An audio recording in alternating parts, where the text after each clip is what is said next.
This is day 2 of the St. Patrick's Day poker session. Our first session, we came back from a huge downswing, roughly $8,000, and after that downswing and our first session back, we lost.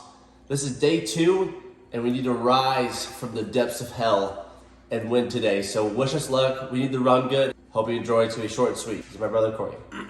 Good luck. We sit down at the 2-5 table here at Morongo, and we buy in for $500. And the first hand we look down at is 10-9 of spades. We bump it up to $20, and then we get 3-bet by one of the good players on the table, who's to our left, to $55. I don't think this is my best move here. I think I should fold this and only call in position, but we do decide to call and see a flop. The flop comes 10-8-5 rainbow. Beautiful. We have top pair. We check it over to our opponent, and he decides to down bet to $40. And now it's time to initiate our plan, which is to check raise since we have top pair. We want protection against hands like ace, king, ace, queen, queen, jack, king, queen, all those sorts. We make it a cool $100. No need to go too large. Out of position here. He'll fold a lot of hands, but he does decide to stick around and put in a call. And the turn is a gross card. It's the ace of diamonds. It's one of the many cards we did not want to see, but how often is this opponent floating with an ace high hand? I think ace high has to fold to a check raise, especially with how shallow my stack is. I'm showing nothing but strength here. As often as I should check on this card, we decide to put in a blocker bet just to see where we're at. Maybe as a low pocket pair that doesn't believe our story and he's just sticking around. So we decided to put in $80, and our opponent doesn't take too long to call. So now we're kind of confused what hand he does have. Maybe he does have ace-king, and he decided to not believe our story when we raised on the flop. As we arrive on the river, this has been a weird hand. I know that this player's capable of calling down light. Maybe he does have an ace. I think the best move here is to check and see what our opponent wants to do and go from there. So we put in the check, and he decides to put us all in for $300. I think the only hands he's representing here are either pocket tens or pocket aces. I don't think we go all in for value with just ace king with a single pair, because we have all the 2 pairs sets and sometimes a slow played straight played in this fashion. So yeah, we go into the tank for a long time, and we remembered how small we bet on the turn. That might be indicative of weakness. Maybe he thought we were on a draw of some sort, or we have a weaker pair like pocket nines, and now we're scared of this ace, so we went all in to scare us off. So we're gonna go with our gut here and just know that this is a good player who's capable of calling it off, and if we need to reload, we will. So we put in the chips, and he says, "You're good, I have queen high." So when he mucks and we show our 10-9, we're feeling so proud. What a great start to the day. I'm assuming he had queen jack. The ace gave him a double gutter. Any king or 9 would have given him a straight. That's got to be the best way to start off a poker session, is calling off a bluff with second pair and doubling up your stack. In this next hand, we're on the button with ace king. There's a limp and a raise to 25. We're going to 3-bet this to $60. It folds back around to the limper, and she raises it up to $250, a massive 5x raise. I think when an action player like this does this move, it's capped to premium pairs and maybe hands like ace-king. So 10s through aces are my guess, and I think if she had aces, she wouldn't go so large. I think her large size is indicative of a pair that we have 2 cards that are larger than. That's all I can feel right now, and that's what my gut's telling me. So we want to go with our read and trust that our hand strength is good. We're going to apply max pressure to this limp raise, and we're going to go all in for around $725. And she does not snap call, so I think we got in the right read, but she does decide to put in the chips after a few seconds. And now we're going to a flop. We need to hit an ace or a king, I think, to scoop this. We don't know what she has yet. And the flop comes jack, 4 deuce, 2 hearts. There's $1,500 in the middle, and we need to hit an ace or a king, and the turn is that beautiful ace of spades. We now have top pair. The moment we hit our ace, we make sure to show our hand because we don't want to slow roll too bad. And the river is the 4 of spades, and she mucks. But then she slowly starts to turn over her hand, and she has pocket queens. We had the right read, and we're willing to flip for our stack, and we're on the right end of luck here. That's how poker is. Happy to run good in this session since yesterday we ran so bad, and we're going to scoop this massive pot, and we've tripled up since we sat down in the past 2 hands. I've been trying to become more realistic with the hands that I show in this vlog, so in this next one we have ace, queen of spades. Early position decides to raise to 15. There's 1 caller, and it folds to us in late position. We're going to 3-bet to $60. Under the gun decides to call, and the flop comes queen deuce 5 with 1 spade. We have top pair, top kicker. So when he checks to us, we're going to bet small for value, and he decides to put in the call. This under-the-gun player loves to see flops with any two cards that might be suited. That's the vibes I'm getting. So when the turn comes, the 4 of diamonds, we want to charge any of those draws, any diamond draws, any 3 that's an open and a straight draw. So we bet bigger on this street and make it $125, but he mucks instantly. This is one of the most common examples of hands that I play that I don't put in the vlog because it's not very exciting. Same goes the other way when I bluff and I miss and I lose a couple $100. Same way. Just want to add this in here just for some more realism. And now comes the title and thumbnail of this video. We get pocket aces, guys. This hand is so sexy. I could look at this all day. This could be the background wallpaper to my iPhone. All right, that's enough sweet talk. There's a $10 straddle. We're going to raise it up to $30 here in middle position. The same player from the first hand who decided to bluff us on the river for our entire stack raises us to $110. And then that same action player you saw from last hand decides to call this $110 raise.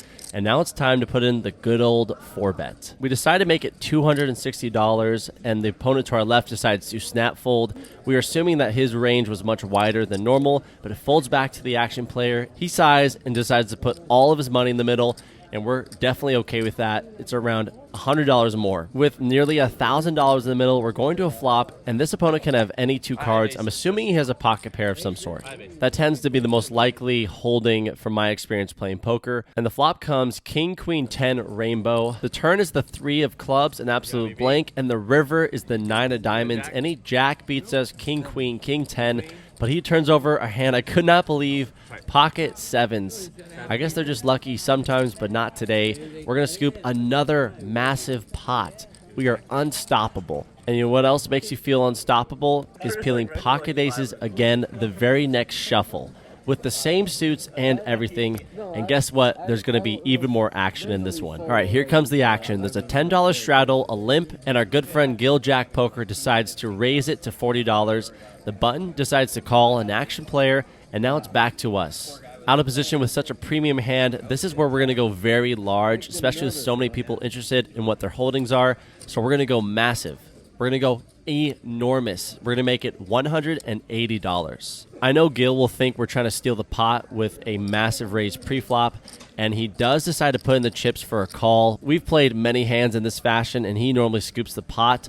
But once he puts in the call, now the button decides to follow along as well. So now we're going 3 ways to a flop with over $500 in the middle, and it comes ace high. How gin is this run so far? We're running so hot, and it just doesn't feel real. Sometimes you run so bad, and you just don't hit the flops that you think you should be hitting, and this happens. Like, thank you, poker gods, thank you. And if there's ever a time to subscribe to a channel, it's now. I'll be producing so much more content as we're getting an editor very, very soon, so subscribe and turn on notifications. So I'm sitting here with top set on a semi-wet board. We're out of position here, and we're trying to find the right sizing. We decided to make it $215, and both opponents decide to fold. It's not the biggest deal in the world, but I think I should be sizing down here, somewhere around 150, so it's almost more inclined to let other lower pocket pairs call and hit their sets and getting the maximum, but I'm happy with how I played this. I'm a big believer in fast playing your strong hands like this, so we scoop a massive pot again, guys. This stack has just risen to the heavens. Can't believe how hot we're running.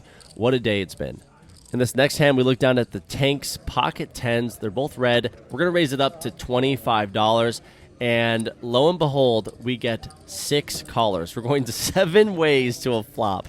7 ways. That does not happen quite often here in Morongo. And imagine a flop that's bad for pocket 10s. Here it comes. Ace, king, queen, rainbow.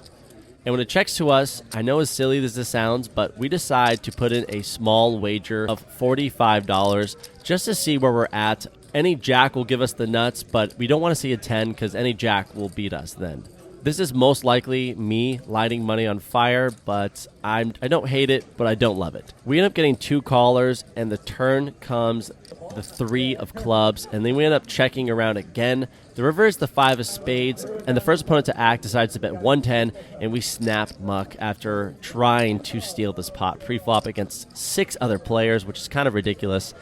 And we lose a decent-sized pot. On to the next one. We're in the big blind with queen 8 of diamonds. There's a raise to 30. The button calls, and I call, and we're going to a flop, which comes 8 high, 8, 5, 4, 2 clubs. The cutoff is the same player who ripped pocket sevens pre-flop against my aces, decides to continue his betting lead and makes it $45, and then the button decides to call as well.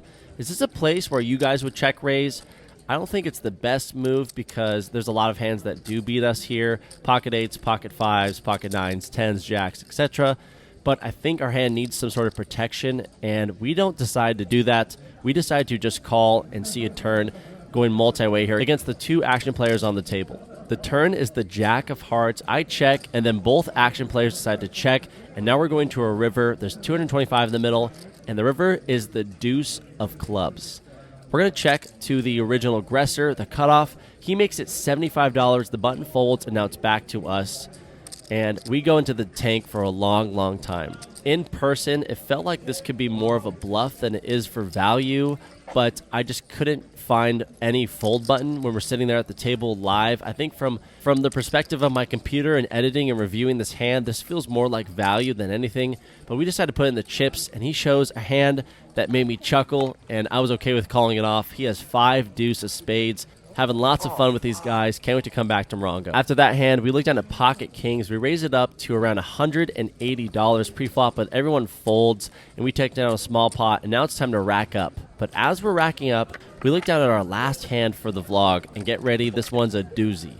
I don't even know what doozy means, but I think it's like, it's a big one. It's something big. So we're in early position with 10, 9 of spades. I know you're not supposed to play out of the rack, but I'm not really a big believer in superstition like this. I'm going to play my hands like I always would, regardless if they're in racks or on the table. We make it $20. And one of the newer players who sat down, an older gentleman, decides to put in the call. We're going heads up to a 9-high flop. With potential straight and flush draws, we're going to put another C-bet here for $25, and he puts in the call. The turn comes a decent card. It's the 4 of spades. We have a lot of 4s in our range, and our opponent should not have a 4, but it does bring in the backdoor flush draw, and we want to continue on this card. We're going to bet for value and protection against heart flush draws, so we're going to make it 70, and this will also help us know where we're at when we put in this bet. Our opponent puts in the call quite quickly. I think it's most likely our opponent has pocket 10s or pocket jacks that didn't raise pre, maybe pocket 8s, pocket 7s sometimes, and the river comes one of the most gin cards in the deck. It's the 9 of diamonds. So the only hand that beats us here is pocket 4s, and we chop with another 9, and now it's time to go for max value. So if I was bluffing and I missed my flush draw, how big would I go? With around $235 in the middle, we're going to go for a pot-sized bet. We make it $220.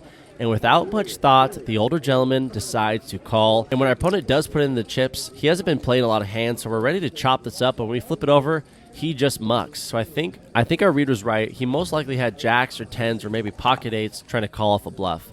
And now we're going to rack it up, baby, and book a win for the first time in a very long time. We give all our chips to the cashier, and they give us back a massive amount of cash, and we've profited around $2,000, $1,970 total.